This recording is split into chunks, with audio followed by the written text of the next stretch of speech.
நான் என்ன சொல்ல வருகிறேன் என்றால், இந்த 3 வருட இளங்கலை படிப்பில் இந்த வரலாறு சம்பந்தப்பட்ட படிப்பில் நீங்கள் சென்று படித்தீர்களா, அல்லது அங்க நீங்கள் சென்று தோழிகளுடன் உரையாடி கொண்டிருந்தீர்களா, அல்லது உங்களுடைய தோழியுடன் நட்பு பாராட்டி கொண்டிருந்தீர்களா என்பதை மிகப்பெரிய ஆச்சரியக்குறி.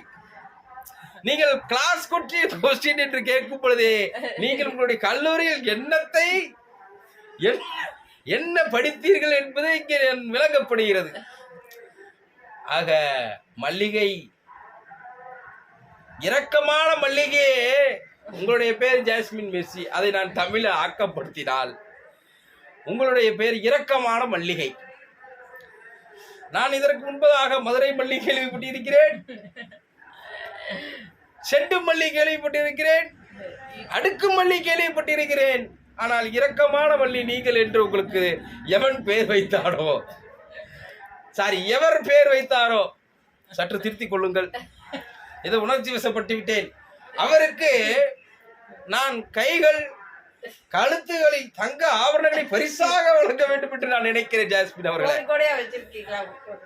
கோடிகள் எங்கிருந்தாலும் நான் தெருக்கோடிக்கு செல்வது உறுதிதான்.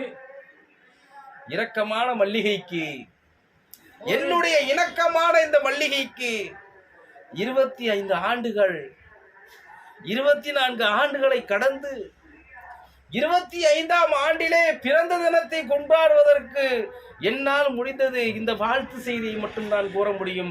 இரக்கமான மல்லிகை அவர்களே, நீங்கள் நினைப்பது போல உங்களுக்கு பரிசுகளை நான் வாரி வழங்க வேண்டும் என்பதா என்னுடைய ஆசை. கடந்த காலங்களிலே நீங்கள் எடுத்து பார்த்தால் உங்களுக்கு ஒன்று தெளிவாக புரியும். ஏனென்றால் உங்களுடைய பிறந்த நாட்களுக்கு முன்பதாகவே முன் தயாரிப்பாக நான் பல பரிசுகளை வாங்கி அடுக்கி இருந்திருக்கின்றேன்.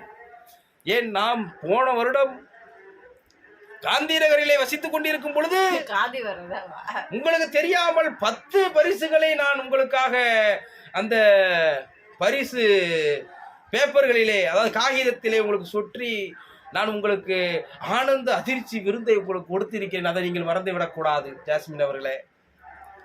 ஆனால் இந்த முறை என்னால் வாங்க முடியவில்லை என்பதை எனக்கு பெரிய துயரம், உங்களை விட எனக்கு பெரிய துயரமாக இருக்கின்றது. ஆனால் அதையும் மீறி உங்களுக்கு இவ்வளவும் நான் செய்கின்றேனே, எதற்காக?